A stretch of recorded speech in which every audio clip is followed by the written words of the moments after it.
Let us continue with the next section, which is all about the no-name platform in Kubernetes. What does it look like?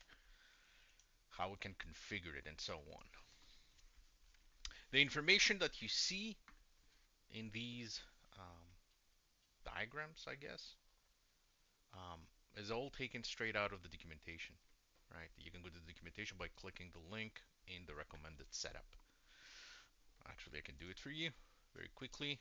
You need to have access to docs.nonamesecurity.com, and you will be taken under the deployment section, no name on premises security deployment, no name on premises deployment Kubernetes. Okay, and here it is. The prerequisites, very important. Kubernetes version must be 118 or higher because 118 is when ingress was defined. So you must have a Kubernetes cluster with ingress defined. And yep, here's the sizing, right? We recommend 3 workers, each worker node and its own owner or node group with the following number of CPUs and memory. Okay, and in fact, that's exactly what you see in the slides, right? So we need 3 node groups: one to contain the engine, 16 CPUs, 64 gigabytes of RAM. That's a lot of power. Postgres for your database, 8 CPUs, 32 gigabytes of RAM, and for all the other components, 16 CPUs, 64 gigabytes of RAM. Okay. Please keep in mind these are not all the components. This is just a subset of the components of the no-name platform. When we deploy the no-name platform inside our K3D cluster, um, in the exercise, right, you will see that there's about 2 dozen components or so. Okay, but these are pretty much the prerequisites. They're commended prerequisites. Definitely, we're not going to have a VM that matches that meets these minimum requirements: 16 CPU, 64 gigabytes of RAM, right? We don't have such a VM. There are ways through configuration that we can pretty much still deploy without meeting these recommended settings. Okay. So how the configuration works?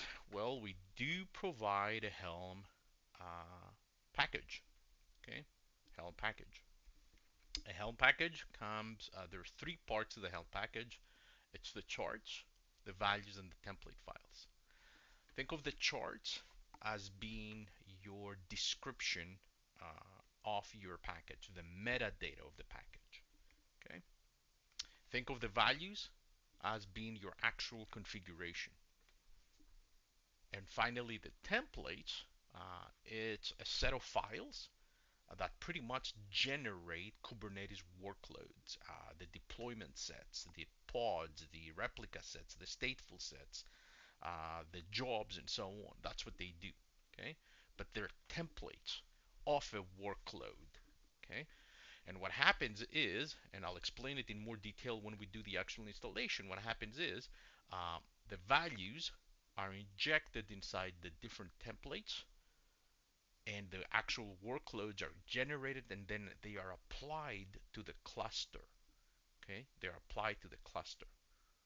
That's what happens. That's how Helm works. The screenshot gives you pretty much it's a subset of the values.yaml configuration, right? It's a YAML file. These are the actual values, and these are the values that are injected into the workload files, okay, into the templates that generate the workload files. Okay. The other thing you need to remember, unlike 301, NS301, the server-based type of an installation, there's no activation file, right? No activation file. All the settings are within the values.yaml. All the settings are within the values.yaml. Okay. All right. So that's how you configure. And here's the configuration that you and we need to provide. Okay. So we need to provide an initial email for the and a password for the administrative user for the no-name platform. When you install the no-name platform, we have to create an administrative user because we need to log in, right? So we need to provide these values. And then you will see that there's much credentials across the board. Again, Kubernetes is a system that manages containerized workloads. We need to fetch those containers from somewhere. Okay, we need to fetch those containers from somewhere. We need to provide the credentials and so on. I already have allocated the credentials, right, for these recordings. When you actually ask for resources for this class, I will also allocate credentials for you. You're going to get the two VMs, you're going to get the license, and you're also going to get the credentials. Okay? For the no name registry, of course. The last two things, actually, if you want to install active testing, then you have to make sure active testing is enabled. It is enabled for us, so we will be installing active testing as part of our installation. And the last two things is the resource management. Remember when I told you that in the previous slide, last this slide, right? What is pretty much the recommended setup. If you don't have this type of setup, you have to set the resource management to false. Okay, it's true by default. We need to override that value, set it to false, because we do not meet the recommended hardware requirements. If we don't set it to false, our installation is going to fail. It's not going to complete. Okay. Last but not least, the ingress configuration that comes by default with the values.yaml is for cloud environments like AWS, right? Um, I believe it's called k8s, right? In AWS, the Kubernetes. So this is not appropriate for our simple K3D. Okay, so we need to disable it, and we're going to enable it. We're going to apply our own simple ingress configuration. Okay, ingress configuration. So that's how we're going to set it up. Okay, that's how we're going to set it up on our end. And we can do all that by creating another file. We're not going to modify the values.yaml. That's I don't want to say hard. It's more complex because it has like I don't know. It's in the thousands of lines of configuration. I'll show you when we get to the exercises.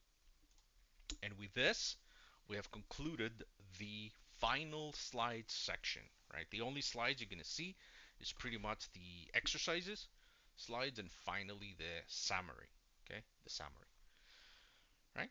Talk to you in the next.